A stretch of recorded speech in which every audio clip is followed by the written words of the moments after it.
예, 제가 오늘 설교 제목은 예수님, 내가 죽어갈 때 어디서 뭐 하고 계셨나요? 하는 그러한 제목인데요.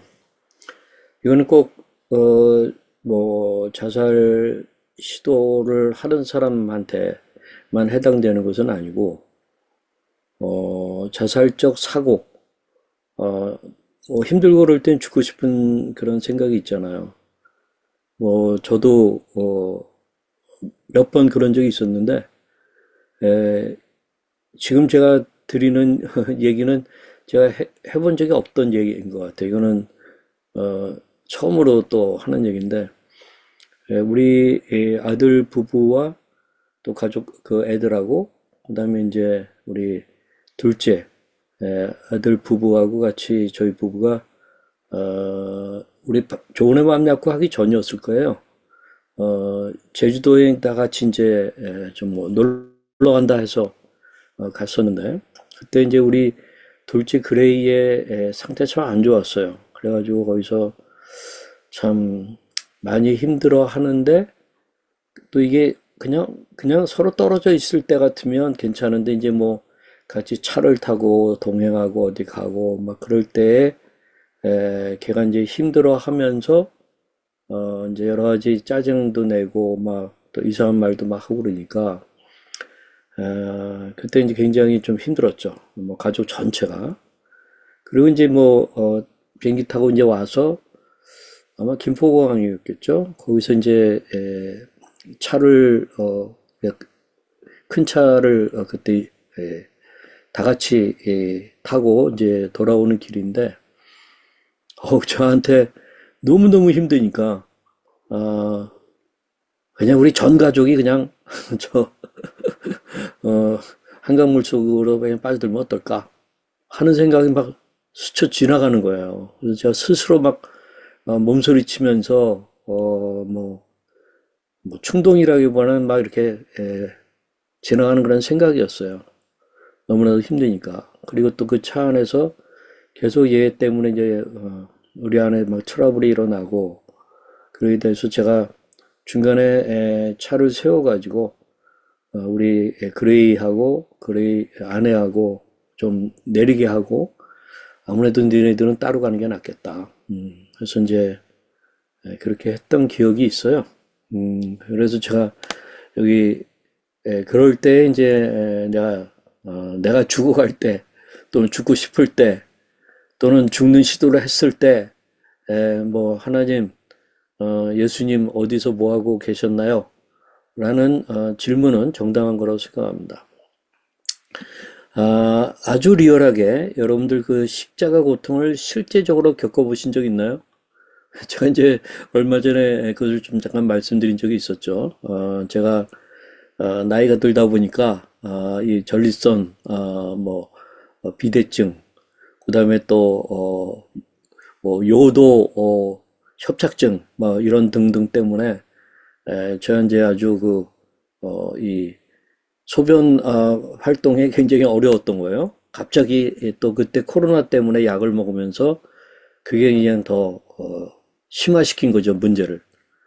그래가지고 제가 모임 중에 뭐 화장실을 그냥 수없이 왔다 갔다 해야 되는 일이 있었고, 그건 간신히 끝내고, 이제 가다가, 어느 모임에 또 가는 중에 아내랑, 도무지 안 되겠다 해서 눈에 보이는 비뇨기과에 들어가서, 좀 어떻게 고치려고 했는데, 그 의사가 딱, 보더니, 빨리 큰 병원 가보라.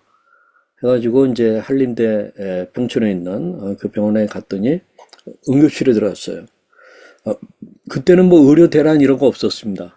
뭐 아주 잘 들어갔어요. 그래서 그날 응급실에서 좀 지내면서 뭐 조금 화장실 오고 가는 거 좀 난 듯 싶었지만 이거 어떻게 해야 되냐 했더니 의사 말은 무슨 이 여기 배를 뚫는 그런 어떤 큰 주사 같은 걸 넣어서 그 소변을 빼내야 되는 뭐 이런 얘기도 뭐 하고 그러는데 아주 살벌하더라고요. 그래서 제가 조금 난 듯 싶어가지고 그거 하면 또 뭐예요? 왜냐면 네다섯 시간 후에는 또 그런 일이 일어나는데, 그래서 이제 그냥 제가 한번 퇴원하겠다. 퇴원했다. 그 다음날, 뭐 거의 잠을 못 자고 또 새벽에 응급실을 다시 간 거죠. 그랬더니 이제 주치의가 드디어 와가지고는 수술해야 되겠다. 이렇게 이제 얘기해서 제가 이제 수술을 받았잖아요. 그러니까 이 수술 받기 전까지 막 엄청나게 같은 고통스러운 그런 상황이었고 수술하는데 바로 이런 거였습니다. 여기 보면은 그 발 두 개를 갖다 걷다 얹고 양쪽 팔을 다 묶더라고요. 발도 묶고 그러면서 이제 벌거벗긴 채 저거 하는데 제가 예전에 말씀드렸습니다만 제가 이 수술을 이때는 의료대란에 문제가 있었어요.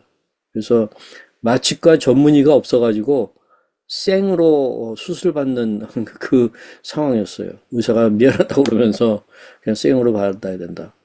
뭐 제가 피할 길이 없어가지고 그래서 이제 기다리는 30분 수술하는 한 1, 20분 한 1시간 정도는 완전히 그냥 정말 십자가의 어떤 고통 어?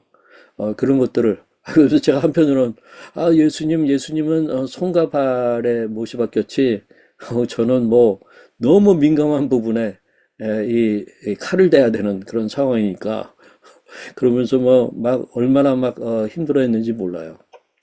그러면서 그때 이제 내가 이게 의료 대란 속에 희생양이 됐다 하는 생각을 가지니까 얼마나 막 억울하고 화가 나고 그다음에 막 하여튼 그런 상황의 요인이 뭐야? 뭐 하면서 이제 그 막 분노했던 그런 시간이 있었어요. 제가 이제 이야기를 하는 것은 여러분들이 뭔가 누군가의 그 희생양이 됐다는 것을 알았을 때의 그 느낌이 어떨 것 같아요? 아마 굉장히 분노가 일어날 거로 생각합니다. 어떻게 보면 저는 이제 그런 사례를 지금 성경에서 지금 얘기하고자 하는 건데 요한복음 11장에 보게 되면은 우리 마리아와 마르다 그리고 이제 나사로 근데 이 나사로가 죽게 되었거든요. 병이 들었거든요. 그랬더니 사람을 보내어가지고 예수님 좀 빨리 오시도록 했으나 여기 보면 예수님이 이 나사로가 병들었다함을 들으시고 그 계시던 곳에 이틀을 더 유하셨어요. 아니 여기 보기 그 후에 이제 제자들에게 이틀 지나서 유대로 가자. 거기 가서 베다니로 가서 이 뭔가 하자. 근데 우리 그 다음에 나오는 말씀들을 보면은 이 나소라가 죽은 것을 확인하면서 예수님이 말씀하신 거예요. 죽기까지 기다린 거예요. 이상하잖아요. 여기 보면 사랑하시는 자라고 하고 또 여기 나사로를 사랑하더니 그랬는데 아니 대체 왜 사랑하신다고 하고 또 급히 와달라고 요청하고 그럼 급히 달려가도 모자랄 판인데 죽기까지 기다리셨어요. 왜 그랬습니까? 여기 보면 4절에 이제 그 이유를 말씀하시죠. 예수께서 이 들으시고 이르시되 이 병은 죽을 병이 아니라 하나님의 영광을 위하며 하나님의 아들이 이로 말미암아 영광을 받게 하려 함이라 하시더라. 굉장히 멋진 그 목적을 말씀하셨는데 나사로나 또 그 나사로의 누이들이 볼 때는 아멘 했을 나중에 이거 아멘 할까요? 뭐 여기는 누이들은 없었지만 이게 어떻게 이게 아멘이 나오는 말일까요? 그럼 이 말이 다른 말로 하면은 하나님의 영광, 그 예수님이 이제 어떤 분인 것을 이제 스스로 드러낼 거거든요. 죽은 자를 살림으로써. 그러니까 죽도록 내버려 두었다는 얘기예요. 그러면 나사로는 도구화된 거잖아요. 어떨까? 하는 그런 생각을 한번 해보십시오. 자, 이 비슷한 말씀이 요한복음 11장에 이제 곧 있으면 이제 십자가 예루살렘 십자가를 지는 그 일을 앞두고 일어난 일이거든요. 이 일이. 그리고 요한복음 9장에도 또 비슷한 사건이 나오죠. 날 때부터 맹인된 사람, 제자들이 이 사람이 맹인으로 난 것이 누구의 죄로 인함이니까 자기니까 그의 부모니까 하고 물었던 사건. 그러니까 예수께서 여기 보게 되면은 이 사람이나 그 부모의 죄로 인한 것이 아니라 그에게서 하나님이 하시는 일을 나타내고자 하심이라. 그래서 하나님이 하시는 일을 나타내고자 해서 이 사람은 맹인으로 태어난 거야.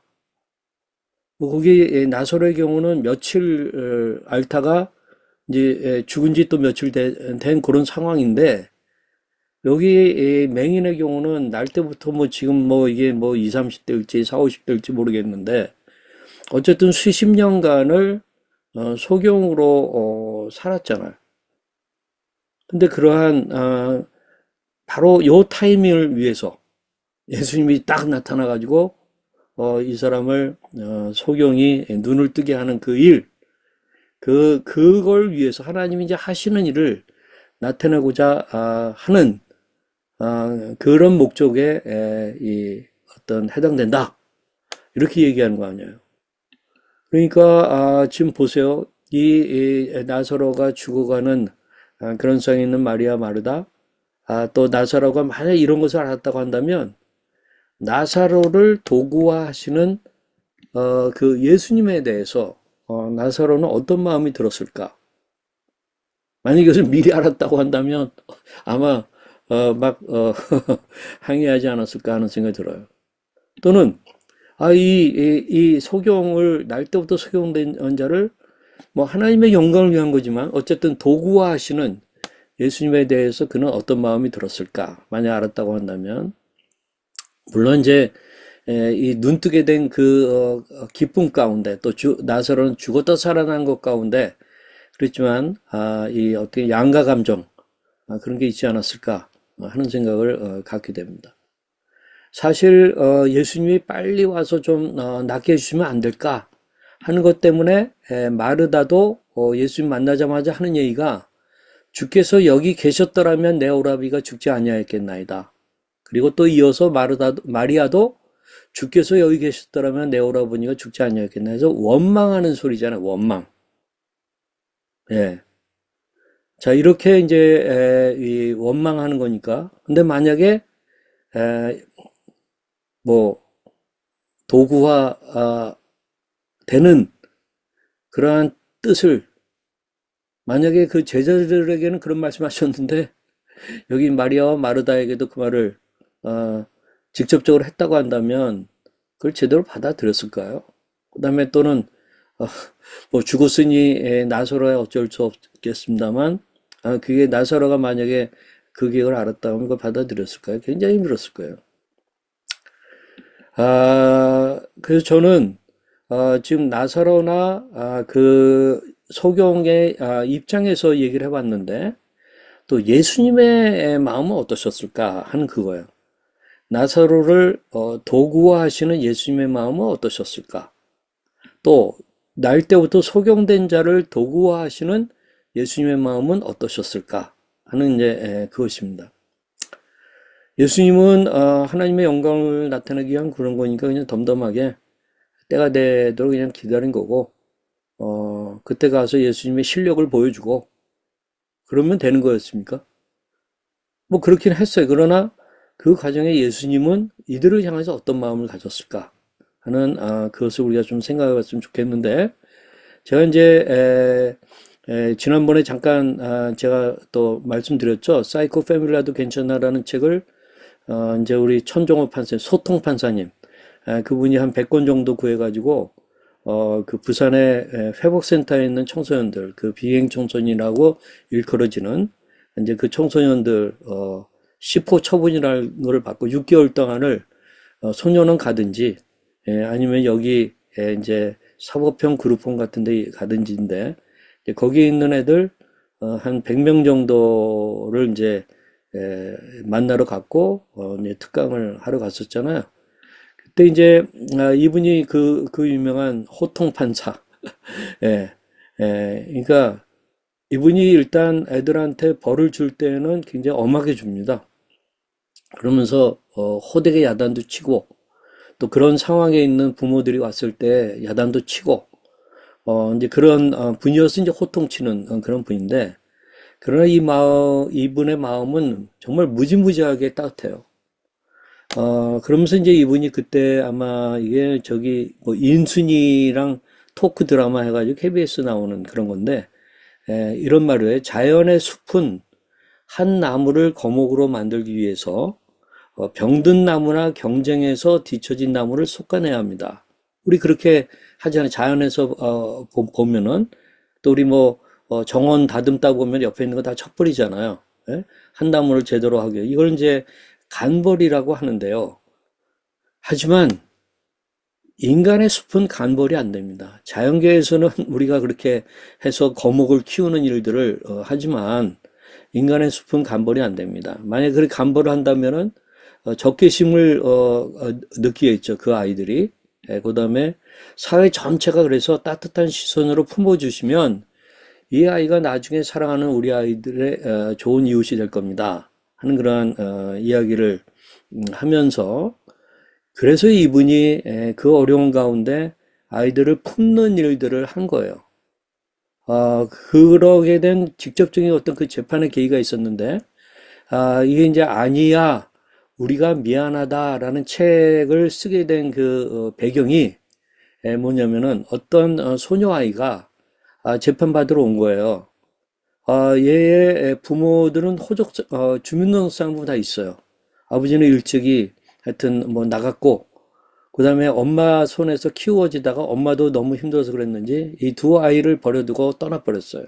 그러니까 이게 주민등록상 그렇게 돼 있으면 법적으로 또 뭐, 이 소득 문제라든가 뭐 이런 걸 좀 복지를 받고 뭐 기초 수급이라든가 이런 거 좀 받기로 했다고 그래야 될 텐데 그런 게 안 됐나 봐요.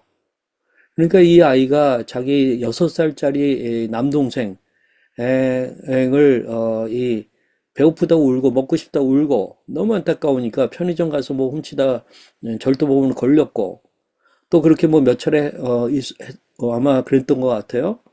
그러다가 또 나중에는 결국 성매매까지 연루되고 그래서 이제 붙잡혀 온 거죠. 그래서 이제 이 아이가 재판을 받게 되는데 거기 이제 아마 돌보던 수녀가 이 아이한테 판사님에게 드리는 편지를 가져왔는데 좀 읽어보면 안 되겠냐 하니까 읽어보게 했어요. 그러니까 이 아이가 뭐 너무 착한 아이거든요. 정말 미안합니다, 죄송합니다, 뭐 하면서 또 죽을 죄를 졌습니다 하는 식으로 막 그러니까 이 판사님이 하시는 말씀이 아니야, 우리가 미안해 라고 한 거죠. 그러면서 그 미안한 마음을 표현해서 걔네들이 이 소년원에 가야 되지만 그룹홈이라는 거를 자비로 다 만들고 그 아이들 데리고 살도록 하고 거기서 또 더 빗나가지 않도록 하고 하는 일들을 9년 동안 여러 개의 그룹홈들을 이 만들어가면서 하다가 10년째에 사법형 그룹홈이라는 게 만들어져서 정부가 좀 그것을 돕기 시작하는 그런 일이 일어나서 지금은 한 22개 정도가 전국적으로 만들어진 거거든요. 그럴 때 그 심정이 뭐였냐? 그냥 우리가 처분만 하고 여태까지 판사들은 다 그랬거든요. 그러니까 걔네들은 악순환으로 더 범죄를 배우게 되고 그다음에 사회적인 부담이 엄청나게 된 거죠. 그러나 아, 법은 법대로 처벌은 하지만 공의로워야 되니까. 그러나 또 죄는 미워해야 되지만 인간은 사랑해야 되잖아요. 특히 어린아이들 사랑해야 되잖아요.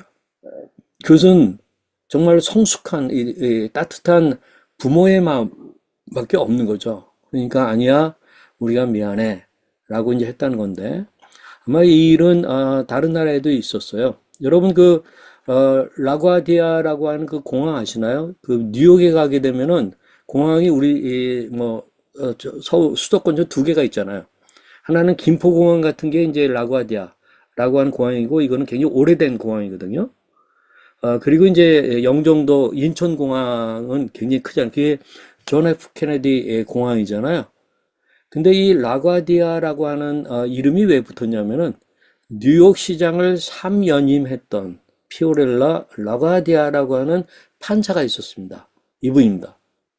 이분이 경제공황기에 막 뭐 사람들이 막 배고프니까 절도 많이 범하고 그러는데 어떤 아주 할아버지가 잡혀 들어왔고 결국은 재판을 받게 된 거예요. 이건 뭐 법상 어떻게 무조건 풀어줄 수도 없는 거고 범죄 행위니까 이분이 이제 어떻게 했냐면은 이분이 이 판결했던 내용이에요. 배고픈 사람이 거리를 헤매고 있는데 나는 그동안 너무 좋은 음식을 배불리 먹었습니다. 이 도시 시민 모두 책임이 있습니다. 그래서 나는 내 자신에게 벌금 10달러 벌금형을 나에게 부과하고 선고하고 여기 방청객 모두에게도 각각 50센트 벌금형. 그 당시 1930년 된 거니까 10달러도 큰 거거든요. 1달러도 큰 거거든요. 거기에 있는 하게 아마 그래서 뭐 헌금통 같은 것들을 좀 돌린 것 같아요. 그래가지고 이제 여기 보게 되면 47달러 50센트를 모아서 그 노인에게 줬다는 거 아니에요. 그래서 이제 이런 마음으로 판결했던 분이기 때문에 나중에 여기 보게 되면은 이 공항 아니 그러니까 뉴욕 시장을 3연임하면서 이런 정치를 폈겠죠. 그러니까 사람들이 얼마나 감동을 받았으면 공항 이름을 라과디아라고 이렇게 적겠어요. 다 이게 이 정말 성숙한 어른들이 있는 그러한 곳의 문화죠. 제가 이제 이 사실 이번 설교를 하게 된 직접적인 계기가 된 게 이 황소영 자매 때문에 그런데 이 황소영 자매는 해군 사관학교를 졸업한 자매예요. 근데 여러분 사실 해군 사관학교의 생도들이 그 텔레비에서 보게 되면 지옥 훈련 받는 장면들이 좀 나오고 막 그러거든요. 그걸 무난하게 통과한 자매란 말이에요. 그러면서 아주 이 자매가 이 소위 계급 달고 중위 되고 잘 나갔는데 대위를 기다리는 그 시점에 조울증을 앓게 된 거예요. 얼마나 힘들었겠어요.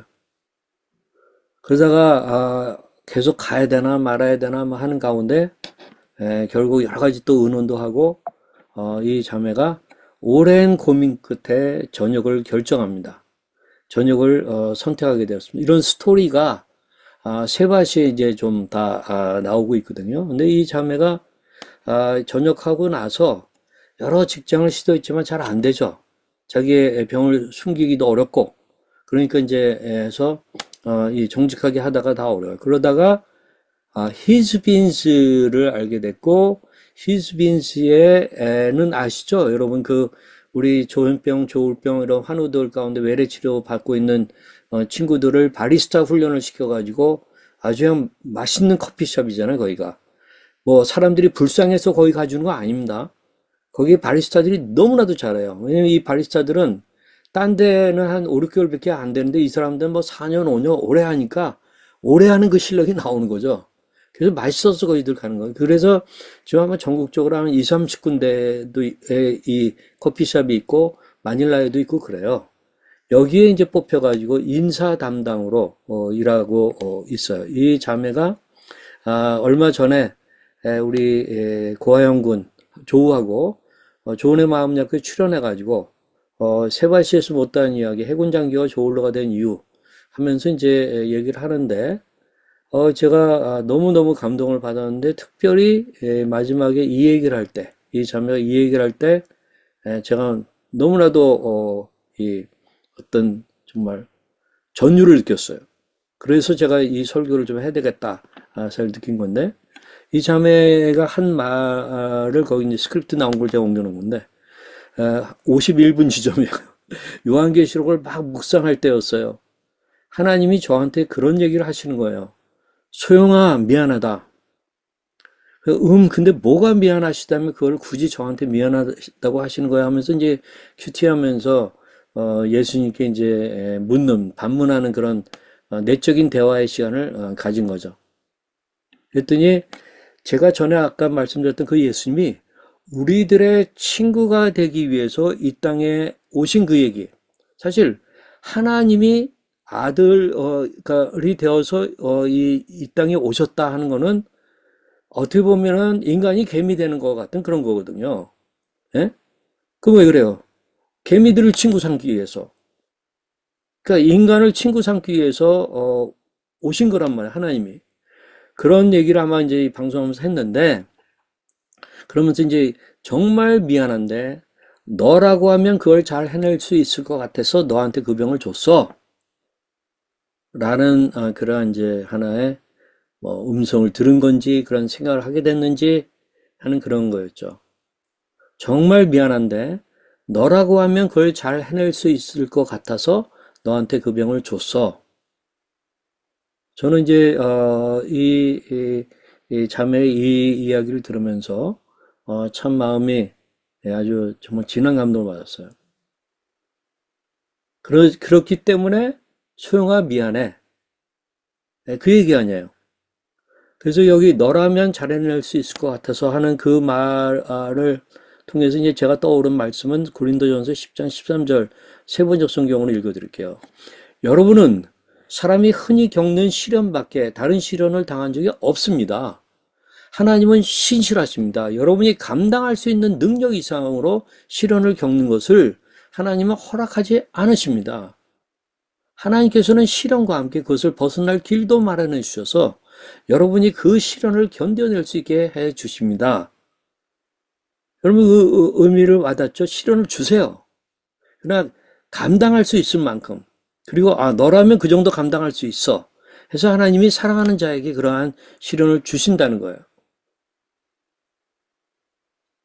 그래서 이제 이 자매 계속 하는 얘기. 그러니까 예수님을 믿는 분들도 계시고 안 믿는 분들도 계시겠지만 신이 계시다고 생각하시는 분들이 계시다면 이 세상에 있는 그 신이 여러분이 그만큼 강하고 그 병을 견뎌낼 만한 사람들이라서 그 병을 맡기신 거라고 생각해 주셨으면 좋겠어요. 그리고 그 병을 잘 관리할 수 있고 잘 인내할 수 있고 그걸 통해 또 성숙할 수 있다고 생각하셔서 그 병을 주셨다고 생각하면 참 좋을 것 같다는 생각이 들었고 저를 통해서 그럼에도 불구하고 신은 여러분들께 미안하다는 마음을 갖고 계시다고 그거를 전달해 드리고 싶었습니다. 그래서 이 자매가 그 방송에 출연한 거예요.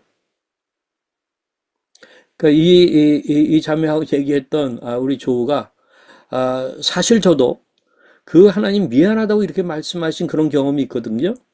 하면서 얘기해요. 미국에 있을 때인데 어느 한 교회를 갔어요. 그 교회에서 이런 치유하는 그런 룸이 있다고 해가지고 갔는데 기도를 그렇게 해주시고 뭐 어떤 것 때문에 왔냐 해서 나 조울증이 있어서 이런 거 치유받고 싶다. 이게 얼마나 우리 조우가 그 당시가 한 거의 20년 정도는 됐었을 때일 거예요. 그러니까 얼마나 치유받고 싶었겠어요. 그러니까 이제 그런 얘기를 요청한 거죠. 이렇게 해서 같이 기도하는데 내 내면에 하나님께서 미안하다 하는 이런 생각이 드는 거예요. 그러면서 그다음에 또 하는 말이 또 동시에 기도해 주신 분이 뭐라고 말하자면 하나님이 미안하다고 하신대 라고 이렇게 딱 말씀하시는 거예요.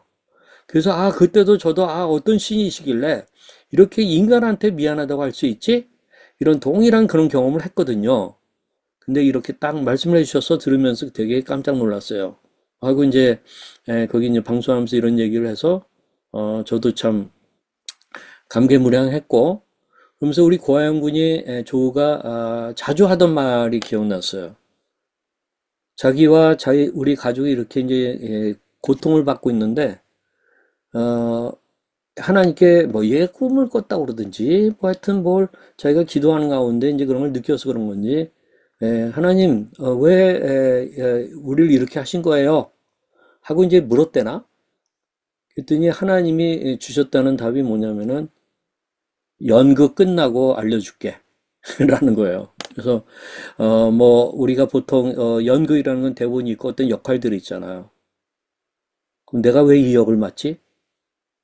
그것을 질문할 수 있는데 우리 하나님이 연극 끝나고 알려줄게 라고 얘기했다고 하는 거죠.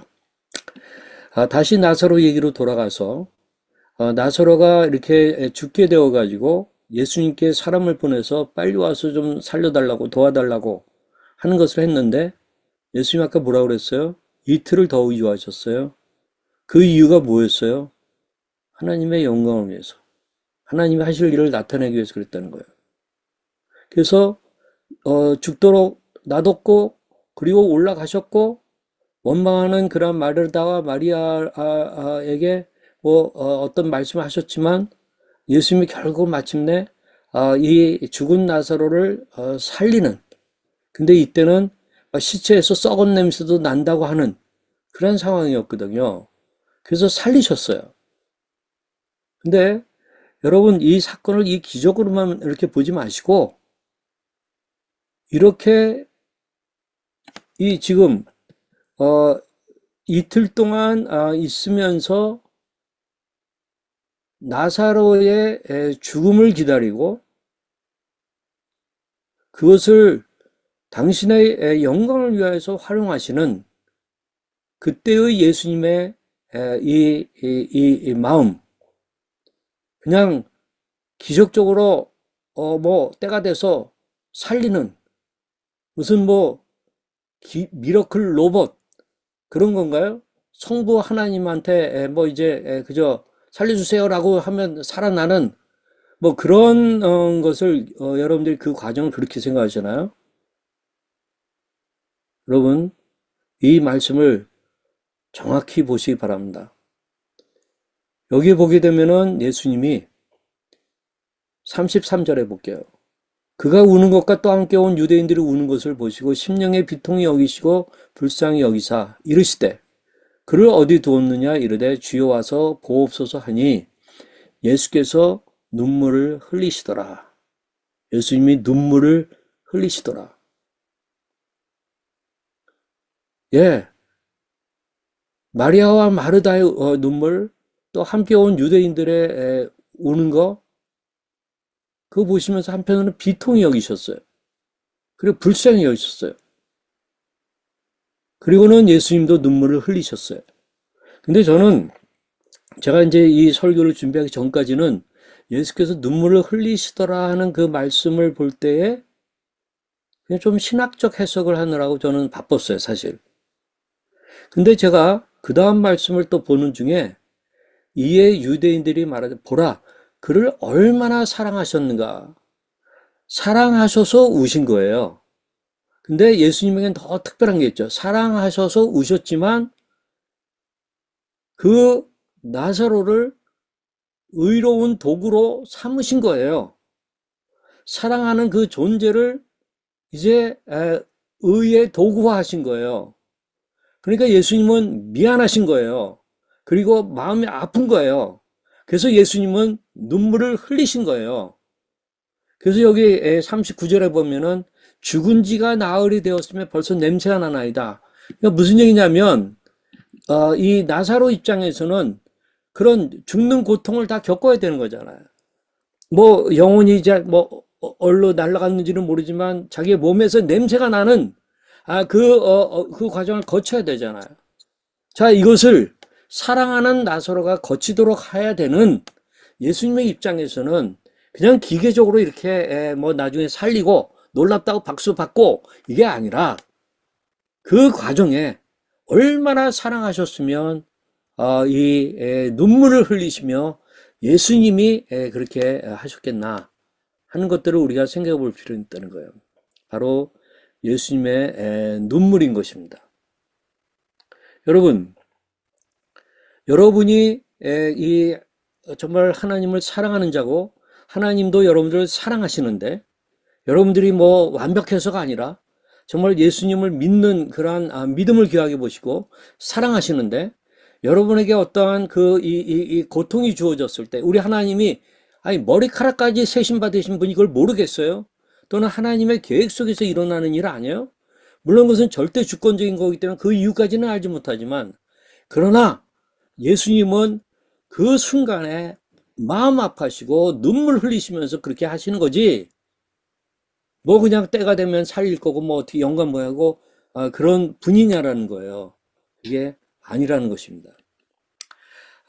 저는 가끔 이제 이런 그 장면들을, 저도 이제 상상하는데, 우리 하나님은, 예수님은 우리들에게 가까이 오셔서 어루만져 주시고 안아주시는 분이세요. 이것은 말씀에 근거가 있죠. 이사야서 46장 3, 4절에 보면은, 여기 우리, 엄마의 배에서 나무로부터 내게 안겼고, 배에서부터 안겼고, 태에서 나무로부터 내게 품기운 너희여, 너희가 노년에 이르기까지 내가 그리하겠고, 백발이 되기까지 내가 너희를 품을 것이라. 뭐 백발이 됐다고 그래가지고 이제는 안고 품고 냄새나고 그래서 멀리하는 거 아니에요. 내가 지었은즉 안을 것이요 품을 것이요 구하여 내리라 라고 말씀하시잖아요. 그러니까 우리 하나님은 안고 품어 주시는 분이에요. 하나님 여호와께서 너희가 걸어온 길에서 너희를 아는사 이곳까지 이르게 하셨느니라 하면서 신명기 1장에서는 광야 생활을 돌아보면서 모세를 통하여 그 이스라엘 백성을 두고 말씀하세요. 너희를 아는사 이곳까지 이르게 하셨느니라. 자, 이렇게 하시면서 역경과 고통을 통과할 힘을 노력하시는 것이지. 그냥 이제 너는 고통 좀 받아야 돼 하고 팔짱 끼고 보시면서 그러시는 분인가요? 그게 아니죠. 제가 이제 그 이 한 청년이 떠올라요. 이 중학교 때에 자기가 아버지가 아파서 막 기도를 얼마나 열심히 했는지 몰라요. 근데 아버지가 죽으셨어요. 근데 그 상처 때문에 하나님을 하여튼 아주 원망하던 그 청년이 있어서 제가 사랑의 교회 대학부 수련회를 인도할 때인데 이 청년이 자기는 찬양하기도 싫고 기도하기도 싫고 사실 여기 억지로 나왔다는 거예요. 그런데 이유를 들어보니까 자기 아버지에 대한 그거를 열심히 그 정말 소년의 마음으로 얼마나 열심히 기도했겠어요. 근데 그 기도가 응답이 안 된 거예요. 근데 얘가 하나님 아버지에 대해서 굉장히 실망하고 삐지고 그런 거예요. 그래서 제가 이제 이 청년하고 같이 얘기하고 그러다가 제가 이제 같이 좀 기도하자고 그랬어요. 그러면 기도하면서 이 청년을 제가 이렇게 좀 안고 기도했는데 아마 그것이 작용을 했는지 이 기도하는데 이 청년이 계속 나중에는 막 우는 거예요. 그래서 이제 물어보니까 하나님 아버지가 자기가 울고 있을 때 그때 옆에 계셨다는 거예요. 자기를 품고 계셨다는 거예요. 그걸 일종의 환상처럼 보게 됐다는 거예요. 그러면서 이 아이가 그걸 본 순간 자기가 막 우는 거예요. 하나님이 나를 슬퍼하고 안타까워하시면서 그 상황을 그냥 허락하신 거구나 라는 것을 받아들이게 된 거예요. 그래서 이제 그런 청년이 있었는데 몇 년 후에 이제 뭐 저희 사랑의 뭐 청년대학교 수천 명이기 때문에 제가 누가 누군지 잘 모르는데 한 번은 어떤 청년이 길 가다가 선교사님 하고 그러더라고요. 봤더니 그 청년이에요. 어떻게 지내니 그랬더니 얘가 사랑의 대학부에서 회장 일을 하고 있어요. 얘가 서울대 의대생이었거든요. 그리고 본과생이었거든요. 본과생이 얼마나 바빠요. 근데 자기가 대학부 공동체를 회장으로 또 섬기더라고요. 그러니까 저는 여러분들에게 좀 묻고 싶어요. 여러분들이 하나님의 어떤 허락 가운데 그런 어려운 일들을 많이 당하셨는데 그 상황에 우리 하나님이 팔짱 끼고 계시다고 보세요? 아니면 같이 아파하며 그 상황을 그냥 통과하도록 좀 어떻게 보면 내버려 두시는 그러한 하나님의 특별한 이유가 있기 때문에 자 하나님이 이렇게 안아주시고 그럼 그 당시에 했는데 왜 못 느낄까요 우리는? 그 당시에 왜 못 느꼈을까요? 또 지금도 못 느끼면서 살까요? 저는 그것을 제가 이제 예수님 내가 죽어갈 때 어디서 뭐 하고 계셨나요? 하는 그것을 생각하면서 좀 얘기하고 싶은 건데 우리 여기 엠마오 길을 가던 두 제자가 있어요. 예수님 부활하시고 나서 16절에 보면 그들에게 와서 그들의 눈이 가려져서 그인 줄 알지 못했어요. 예수님하고 얘기하면서도 예수님인 줄 알지 부활하신 예수님인 줄 알지 못했어요. 그러니까 예수님이 너희가 뭘 말하냐 하는데 두 사람이 슬픈 빛을 띠고 머물러 서더라. 이 두 친구는 너무 슬퍼서 부활하신 예수님이 와서 얘기를 걸고 하는데도 눈이 가려진 거예요. 저는 이렇게 봐요. 아주 이렇게 슬프고 아주 또 우울하고 외롭고 불안하고 그럴 때는 신체화 현상이 생깁니다. 눈이 가려워져요. 봐야 될 걸 못 봐요. 그런 일이 일어난 거예요. 그러다가 나중에 예수님이 그 다락방에 나타나셨죠. 그때 그들의 눈이 밝아져 그인 줄 알아보더니 그때 이제 예수님이 또 사라지신 거예요. 그러면서 32절에 그들이 서로 말하되 길에서 우리에게 말씀하시고 우리에게 성경을 풀어주실 때에 우리 속에서 마음이 뜨겁지 아니하더냐? 하면서 그때 그 가던 분이 누군지는 몰랐지만 마음이 뜨거운, 또 성경에서 예수님이 십자가에 죽어야 될 그런 것들을 쭉 얘기해주고 그럴 때 그 말씀 속에서 성경이 풀리면서 마음이 뜨거운 그런 그 감동이 있었다는 거죠. 저는 왜 우리가 우리 가운데 함께 하시지만 우리 때로는 우리에게 눈물까지 흘리시면서 우리를 껴안고 계시지만 우리가 그걸 왜 못 느끼는가? 우리의 기분이 너무 강해서 그래요. 우리의 슬픔이 너무 강해서, 우리의 외로움이 너무 커서 그래요. 좀 그때 믿음을 가지고 봐야 되는데, 그래야 눈이 열리는데 우리가 거기 갇혀버리는 거예요. 또 그렇지만 우리가 말씀을 보면서 생각하고 묵상하고 그러면은 우리의 마음이 뜨거워지고 또 눈도 열리는 일들이 일어나는데 우리가 그러지 못하는 거예요. 그렇기 때문에 제가 이 사진은 자주 보여드리죠. 이 외로운 여성이 외로운 가운데서 성경을 보면서 하나님의 말씀이 이 여성에게 가득 차게 되니까 육화되신 예수 그리스도가 그에게 나타나서 그를 안아주시면서 그를 따뜻하게 만져주시는 그런 거 아니에요? 저는 이런 일이 일어날 수 있다고 믿어요. 그래서 이제 제가 여기 여러분들에게 주님의 눈물이라고 조은이라고 하는 제가 좋아하는 CCM 가수인데 좀 약간 올드한 노래이긴 하지만 저는 너무 좋습니다. 여러분 한번 유튜브에서 조은의 주님의 눈물 한번 찾아보세요. 지금까지 지금 제가 들을 수는 없어요. 여기 가사가 힘들고 아파 잠들 수 없는 밤 주님 품에 안기어 슬피 우네 그때 내 위로 떨어지는 뜨거운 눈물 그것은 주님의 눈물이었네. 사랑하는 아들아 울지 말아라. 나도 너를 보며 아파서 우노라. 주님이 아픈 나를 안아주시며 함께 울고 계시네. 울고 계시네. 주님의 그 눈물이 나를 회복해 했네. 오 주님 감사해요. 사랑해요.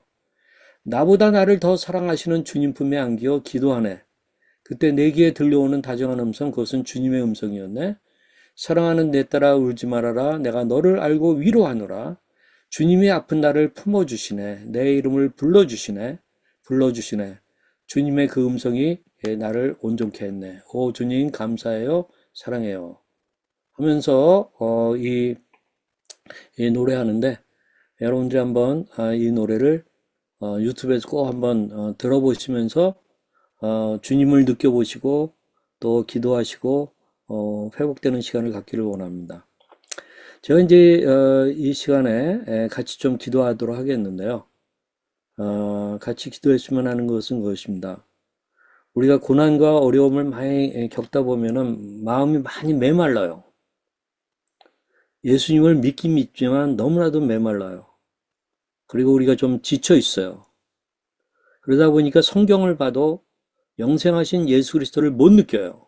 우리의 마음이 무뎌지는 거예요. 그래서 우리가 이 시간에 한번 정말 예수님 앞에 다시 진지하게 나아가서 그때 여러분 성령 하나님은 무소부재하신 분 아니에요? 제가 지금 제 아내랑 살고 있는데 제 아내가 유령입니까? 실존적인 인물이잖아요. 부활하신 예수 그리스도가 유령이십니까? 우리가 믿음으로 그분을 느낄 수 있어요. 그러면 머리카락까지 세신 받으신 그 하나님이 나에게 있는 어려움 가운데 그냥 그냥 팔짱 껴 기다리겠냐는 거예요. 그분이 함께 하십니다. 심지어는 눈물을 흘리십니다. 우리가 그것을 믿음으로 알고 보고 그런 가운데 나갔으면 좋겠습니다. 우리 잠깐 이 기도하는 시간을 있는 곳에 갖도록 하겠습니다. 같이 기도하시겠습니다.